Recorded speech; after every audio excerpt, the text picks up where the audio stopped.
So all the time, Alex was the son of Satan. And an angel. That's why he could go between heaven and hell. Because he was the son of an angel and Satan. Satan, of course, being an angel cast from heaven, and God is a transforming animal that was a cow and a cat. Unless Satan was actually Ryan and the whole thing was a trick. Or maybe Ryan was Satan. I mean, are we implying that this whole thing's a trick and Ryan's more powerful than the character claiming to be Satan? We don't know. I mean, all I'm saying is game theory needs to get on this. They do. I feel like we need an entire series just analysing the lore implication. A game theory, you say? Well, let's do it. We have a code 420 in progress. That's a 42. Wait. This isn't a game theory, Priscilla. Don't get in trouble. Welcome to Oh No, It's Priscilla. I'm Priscilla, and I'd like to introduce you to my theory on Phil Lester's 14-year-old RPG, The Mark of Oxin. Now, I was hoping MatPat would get to this first, but it's been a year, so I don't see it happening anytime soon. So I thought I'd give it a shot. Now, if you don't know what this is, I've analyzed this entire game back and forth with every single detail and frame to get deep into the lore, and I have found my answer. In order to understand this theory, you may have to go back and rewatch the videos, but here's a quick summary. A boy named Alex and his trusty friend Emily are sent on a quest to save the Kingdom of Crystal from strange monsters, and on his way, Alex gets killed by a guy named Ryan. But Alex's Mark of Oxin allows him to revive himself from heaven and get back to Earth. But when he asks God to bring him to safety when Ryan tries to attack him and Emily, he ends up going to hell and gets transformed into Satan. Whew, that's a lot. But I have a theory. Brace yourselves. Ryan, our villain, is Satan, both kings, and God. Yeah, I know it's a lot, but let me give you the evidence. Let's start with Ryan himself. When Alex gets to heaven, we learn that Ryan's main power is shape-shifting. He can shapeshift. Yeah. And he's looking for Alex. When we begin the game, we get introduced to the first king, who immediately asks about Alex's mark on his neck, and asks him to enter the training area to prove he is a true soldier. This king is Ryan. This is a test to make sure Alex is capable of being powerful enough to be the son of Satan. The first thing we learn about Alex is from Emily. She realizes that he has magic abilities, but he's a soldier. How is this even possible? Alex pushes it to the side, but it's clear he has some type of power. Now Ryan, disguised as the king, isn't completely sure Alex is the son of Satan, of himself, which we'll get to, trust me. So he tests him again. He sends him to the neighboring Kingdom of Crystal, where strange things are happening. Well, who's causing these strange things? These demons and ghosts and hillows are attacking, compared to the bats or spiders of the First Kingdom. Crystal is not normal, and that's not just because Ryan is a villain using the statues to make the people mad.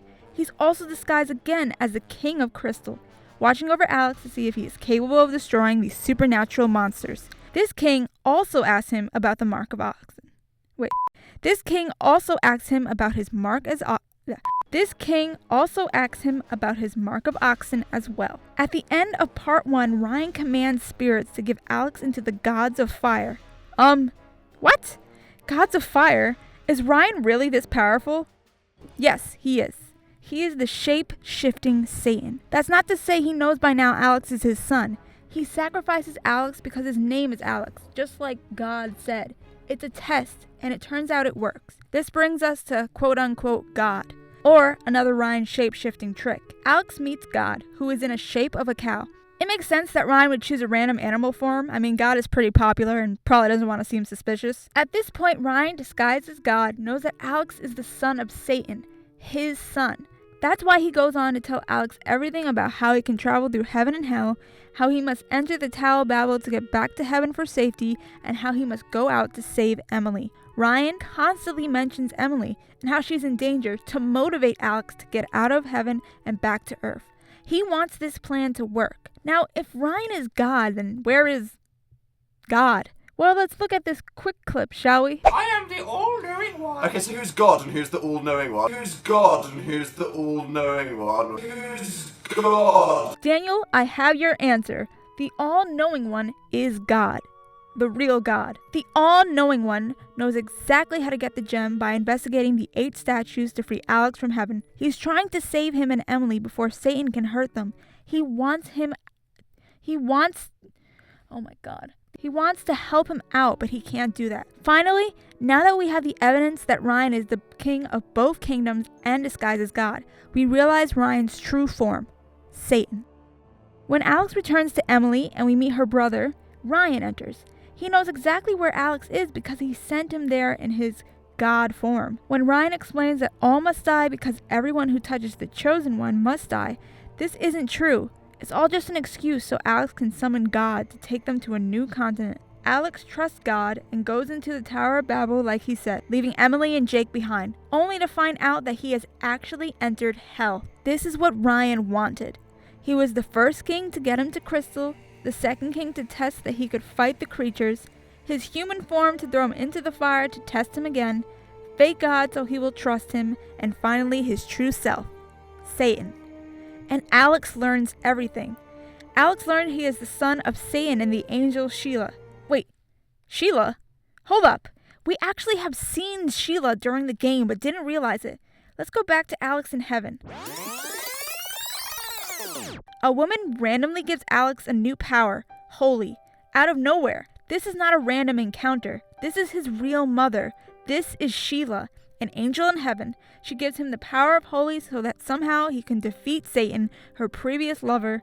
She doesn't tell him who she is. She just hopes this will stop Satan. But in the end, no piece of magic could save Alex from being turned into his form of Satan. And there's not two Satans. This is just Satan's son with the same name. You know, like Satan Jr. And Alex gets turned into what his father wanted, another Satan to rule alongside him. And there was no way Alex could refuse because both answers, yes or no, gave the same result. It was an inevitable transformation. That was a sad note to end on, but that's my theory. I hope you enjoyed this. If you have any theories or want to add to this one, you can write them down in the comments below. Ow, I just bit my lip. I hope you enjoyed watching this. Hope it was informative. And yeah, if you like this video, you can like it. You can subscribe if you want. You go for it. You can press those buttons. You can do whatever you like. And I will see you next time.